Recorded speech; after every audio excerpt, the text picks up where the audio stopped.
Maraming taon na rin ang lumipas, Haladanay. Maraming magandang naganap sa ating mundo. Patuloy na pakikiisa sa atin ng iyong panganay na kapatid. Ang tuluyang pagtalikod ni Sangre Perena sa pagiging ganid sa kapangyarihan upang maging isang mapagkalinga at matulungin ang reyna ng Hatoria. Ang pamamayag pagmuli ng Sapiro na lalong umuunlad dahil sa matalino at matuwid na pamumuno ni Rama Ibrahim. Tahimik at maayos na ang Encantadia ngayon. At yun ay dahil lahat sa ating dating reyna. Wala akong nakitang kahit na anumang suliranin sa kahit sa panig sa panahon na aking paglibot. Ngunit malungkot pa rin ang iyong muka. Nangangahulugan pa ito na hindi mo pa rin nabibigyan ng kasagutan ng pagkawala niya. Hindi ko pa rin nalalaman ang tunay na nangyari sa aking mahal. At hindi ka makabalik ng Balak. Hindi ako aalis na Encantadia hanggat hindi ko nalalaman ang tunay na nangyari kay Lila Sari. Mawalang galang na, Haratul, kung aming puputulin ang inyong pamamalata. Ngunit dayon na ang panahon upang ikaw ay muling magbalik sa Lireo at isagawa ang nararapat para sa ating mga diwani.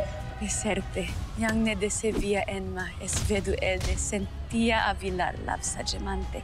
Lalo't ang pagsubok at pagsasanay na ito ay hindi lamang para sa inyo, kundi para sa akin, upang masanay ko rin ang aking kapangyarihan. Kaya salamat rin sa inyong dalawa sa pagkikiisa sa akin. Diwani Lira ng Lireo, Diwani Mira ng Hatoria. Binabati ko kayo dahil nalampasan nyo at napagtagumpayan ang pagsusulit na binigay sa inyo ng ating sinaunang reyna. Bilang gantimpala sa iyong tagumpay, tanggapin mo ito, Diwani Mira, upang maging karagdagan sa iyong pananggalang. Diwani Lira, aking anak. Ibinibigay ko rin sa iyo ang kalasag na ito. Pakaiingatan at lagi mong dadalhin. Upang sa gayon mapangalagaan ka nito, kaya ng pangangalaga sa iyo ng iyong namayapang ina. Tila may nakaligtaan kayong dalawa na huling bahagi ng inyong pagsubok at pagsasanay. Ano yun, Hara? Ang piging na aking ihahanda para sa inyong dalawa. Ngayon din, Hara. Anong dahilan at ikaw ay naparito? Nanaginip ako ng masama at nakita kita sa aking panaginip na yun. Hindi ko batid kung bakit ko nakita na naging ikaw si Ether. Avisala, Avria, nais kong malaman mo na naitayo ko ng muli ang iyong kaharian. Manunumbalik ang iyong lakas sa sandaling maisagawa kay Cassiopeia ang aking balak.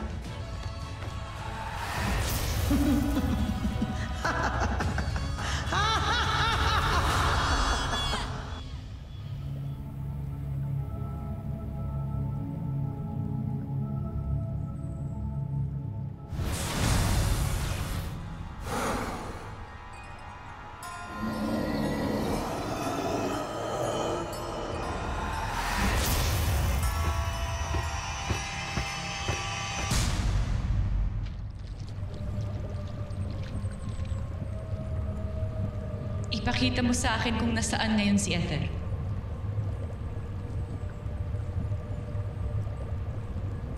Hindi pa rin siya makita ng aking mata. Patuloy pa rin siyang pinangangalagaan ng kanyang kapangyarihan kahit na lumipas ng ilang panahon.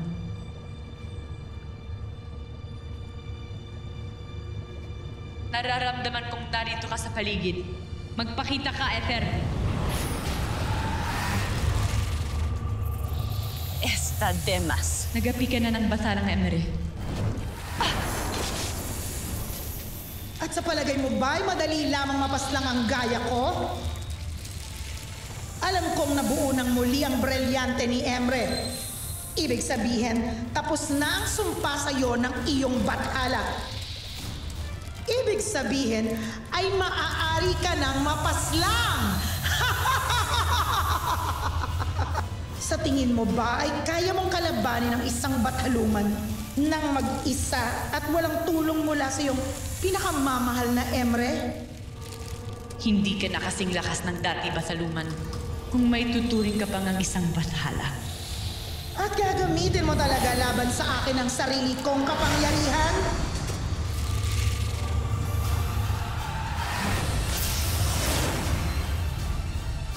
Tapos na ang iyong mga pakikialam sa aking mga balakin, Cassiopeia. Neshuda. Sheda yang ne bueno sangre. Pinagdududahan mo ang kapangyarihan ng isang bathaluman, Diwata?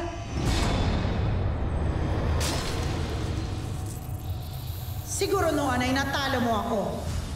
Ngunit ngayon ay hindi na ako nag-iisa. Tamang-tamang, Avria. Pagkat handa na siya para sa'yo.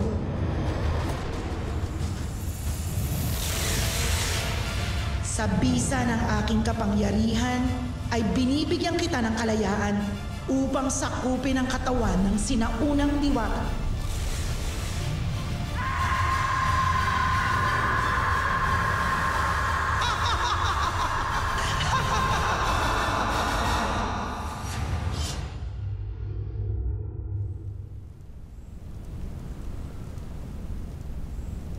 Kay dami na nang nagdaan na taon, ganap na kay laki na ng mga diwan.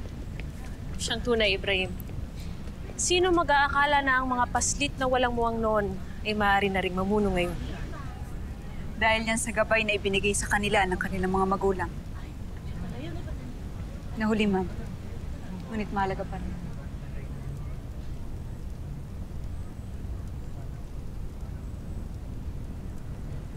Bakit, Rama? Naalala ko lamang isang paslit hindi lumaki sa kanyang mga magulang. Si Deshna, ang anak ni Lila Sari. Malamang ay nasa hustong gulang na rin siya. Nasaan na nga kaya si Deshna ngayon?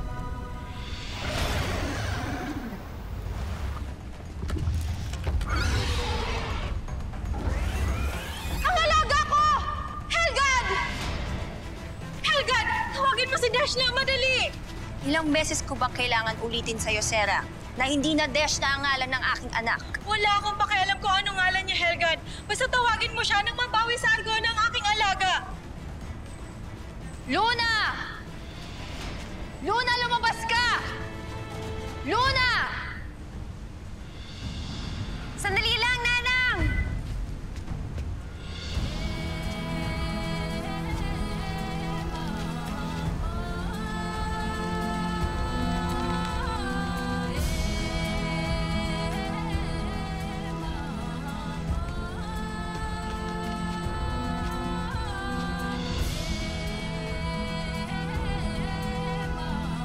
Nanang? May Argona na nagnakaw sa alaga ni Sarah, anak. Argona?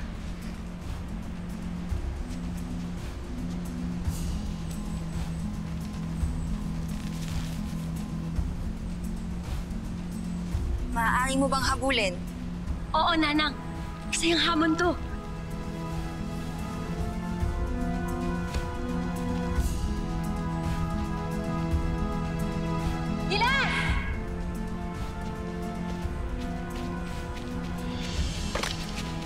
Kailangan tayong habulin na Argona. Handa ka na ba?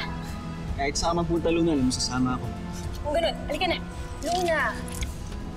Mag-iingat kayo, anak. Nais kong makauwi kayong buhay at walang mga sugat. Naiintindihan mo? Oo naman, Nanang. Ako pa. Las.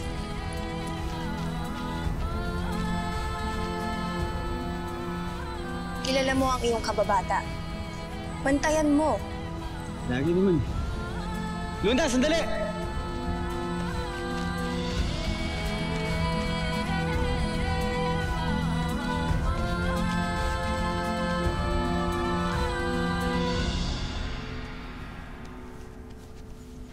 Ang aming napakagagandang mga diwani. Ashley.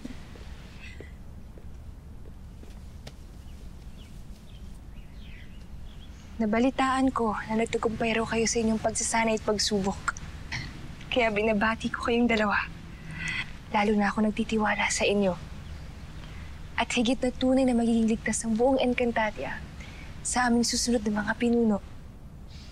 Misala Eshma, Ashley. Pero nakakatakot naman po na sa amin lang ni Mira nakaasa ang kinabukasan ng pamulaan ng Lireo at Encantadia. Wala po ba kayong planong mag-asawa at magkaanak pang muli? Oo nga, Ashley. Para naman may bago tayong sasanayang pinuno, hindi lamang kami ni Lira.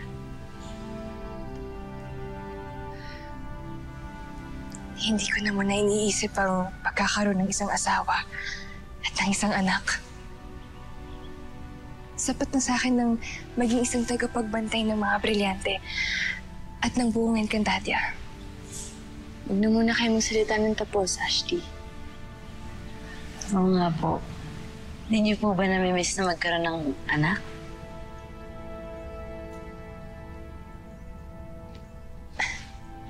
kayo ni Mira. Para ko na rin kayo mga anak. Kaya sapat na kayo sa akin sa ngayon. Ngunit para sa kaalaman ninyong dalawa, hindi lang kayo ang may dugo ng isang pinuno. Pagkat sa isang malayong puok ay may sanggol na inalagaan at pinalaki ng isang lahi. At siya rin ay nagbuna sa isang lipi ng mga pinuno. Ito ba si Deshna? Ang anak ni Hagorn kay Lilasari? Tama, Mira. Siya nga si Deshna. Kita mo ba ako sa nagtungoy, Argona? Nararamdaman ko na malapit ako siya dito.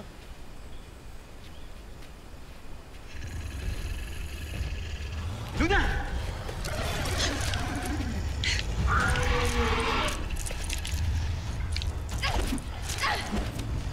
Bashnera, Argona! Luna!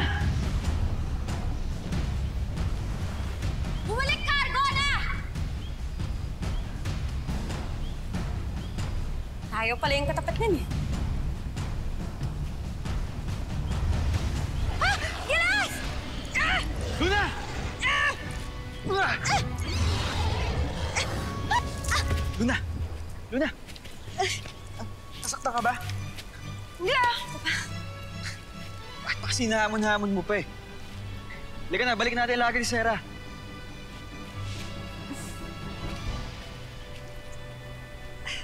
Halika na, Luna!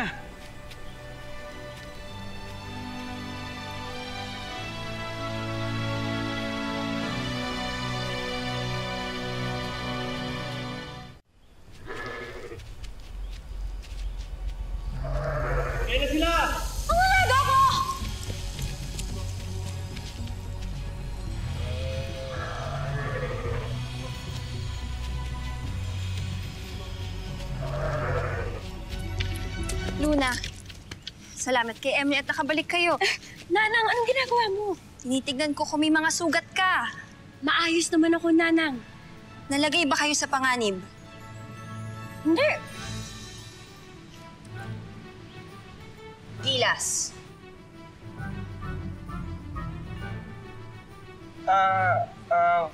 Wala, Nanay Helgad. Mabilis namin napaalis yung Argona. Bumalik na kayo sa inyong mga gawain.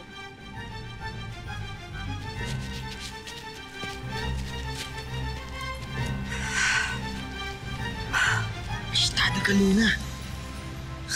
Walang araw mapapahama ka sa ugali mo. Baka talaga.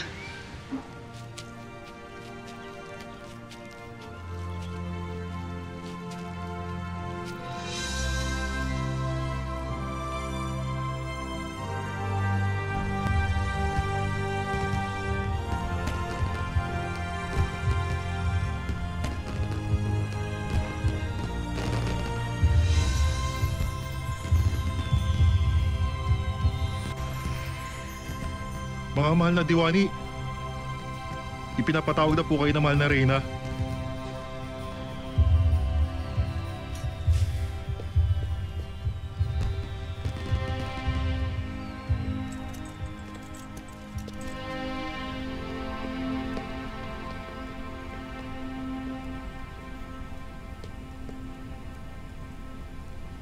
Muros. Mahal na Reyna. Nasaan si Alena?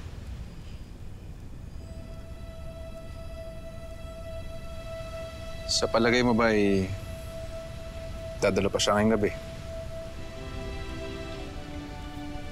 Kung gano'n ay huwag na muna siyang gambalain.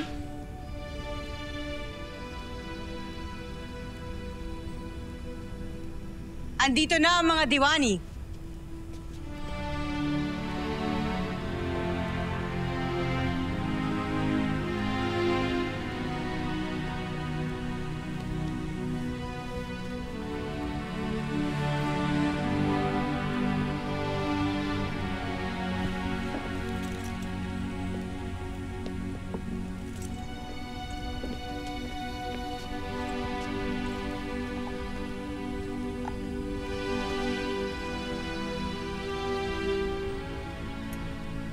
Bago natin simulan ang kasiyahang ito,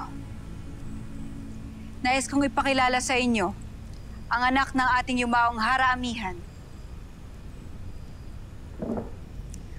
at ang anak ng ating Hara-Pirena ng Hatoria. Hindi bilang mga diwani, kundi ganap na mga sangre na.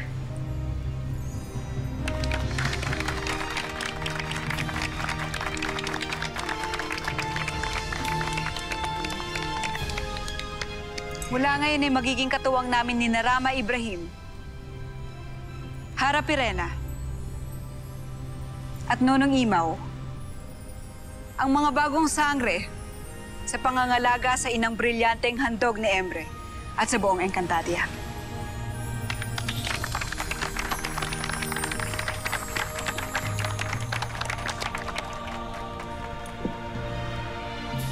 Dahil sa paghirang sa aking anak bilang isang ganap na sangre, ipinapangako ko na lalong pagtitibayin ng pagkakaibigan ng Sapir at Lireo.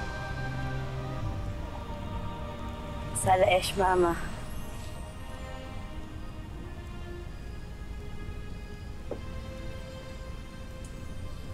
At sa paghirang ng aking anak na si Mira bilang isang ganap na sangre, ay lalo namin pag-iigtingin ang pagsasaayos at pagpapalakas ng ugnayan sa pagitan ng Lireo at Hatoria. Sala Esh, Mama.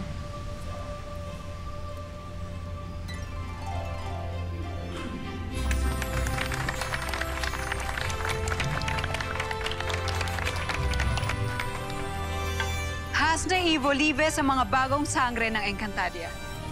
Hasna Ivo Libe!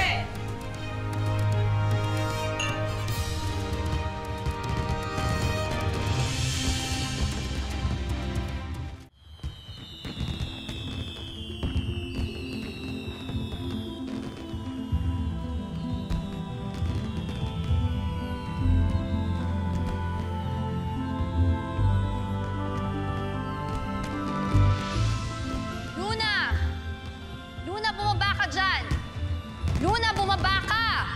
Sandali lang, Nanang!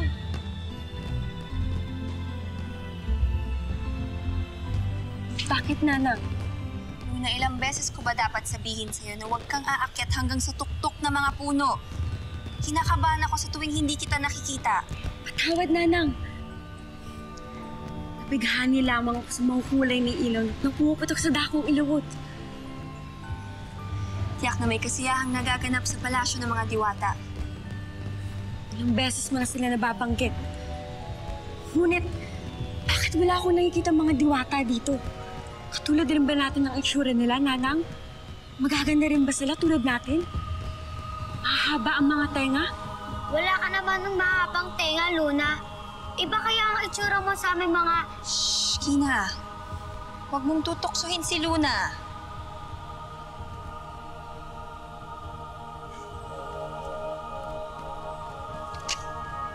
Pero...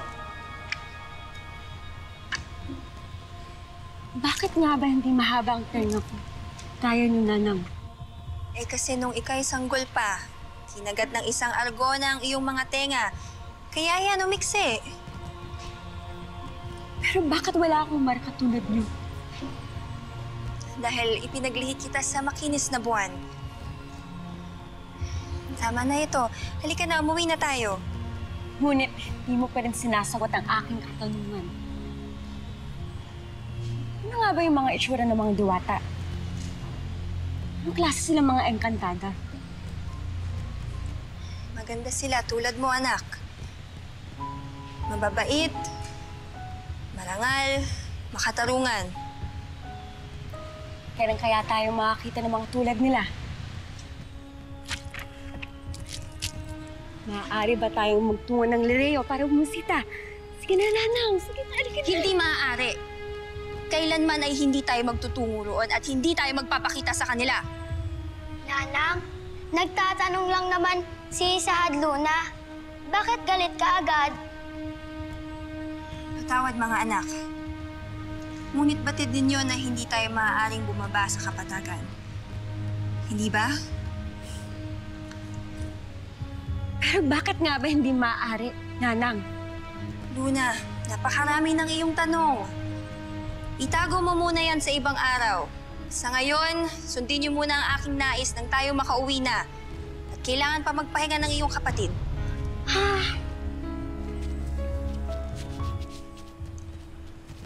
Luna. Sunod ako, Nanang.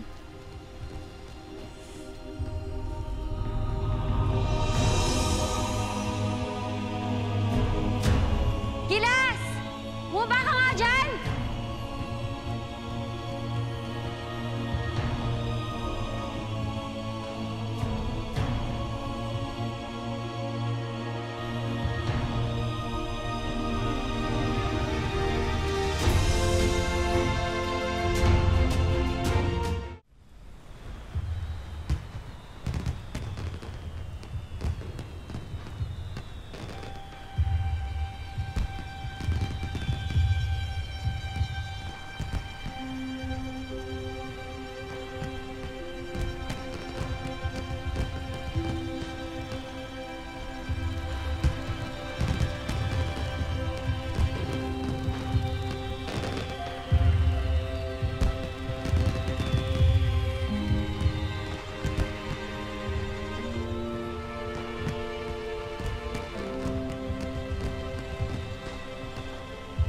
Sumusuko ka na ba, Akil? Kaya ba pinakawalan mo ang iyong retre? Kaibigan, panahon na upang tanggapin ko ang aking katayuan. Na kahit kailan, ay hindi ko na talaga makakatuluyan inyong harang. Di ba na lang kung hihilingin mo sa kanya na talikuran niya ang trono? Na hindi ko gagawin, Muros. At alam ko hindi rin yung gagawin ni Danaya. Ngunit mas sinasaktan mo lang ang sarili, kaibigan. Lalo't pinagkakait mo sa iyong sarili at sa Hara ang pagkakataon na magkasama kayong muli. Sanay na ako, Muros. Pabayaan mo na lamang ako.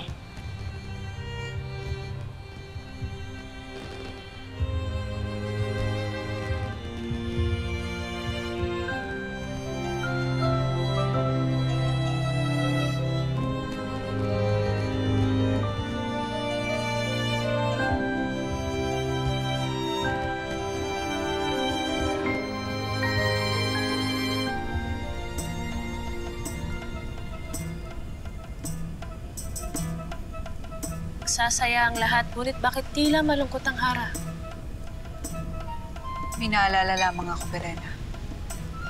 Sino kinamihan at Akil ang iyong iniisip? Hanggang ngayon, Perena, magaling ka pa rin sa panginginis.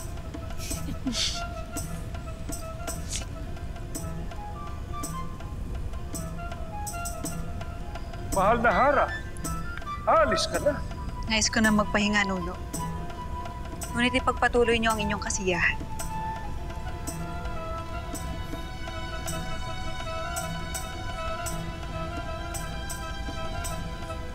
Tama ka nga, Hara Perena. Wala sa kanyang tabi si Amihan at si Akil. Kaya nalulumbay pa rin si Hara Danaya sa kabila ng kasiyahan. Nakadagdag din na hindi nakadalo si Cassiopeia. Nalubhang ipinagtataka ko. Hara Perena, kilala natin ang sinaunang diwata. Marahil ay may mas mahalaga siyang bagay na kailangang pagtuunan ng pansin, kaya hindi siya nakarating. Mas mahalaga pa kaysa sa pagtatalaga ng mga bagong sangre?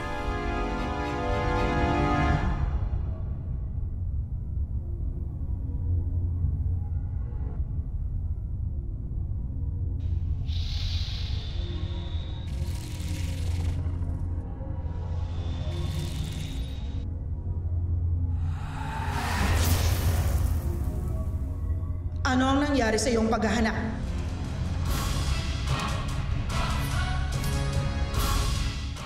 Nakita mo na ba kung saan itinatago ng mga diwata ang mga brilyante? Oo, Bataluman. Ngunit hindi ko ito mahawakan. May malakas at makapangyarihang enerhiya na nagbabantay at nangangalaga sa mga brilyante Tila nilagyan ito ng inkantasyon ng mga sangre. Tanakras na! Bata lumang ether, nagtagumpay ka ba sa balak mo kay Cassiopeia? Ano sa palagay mo?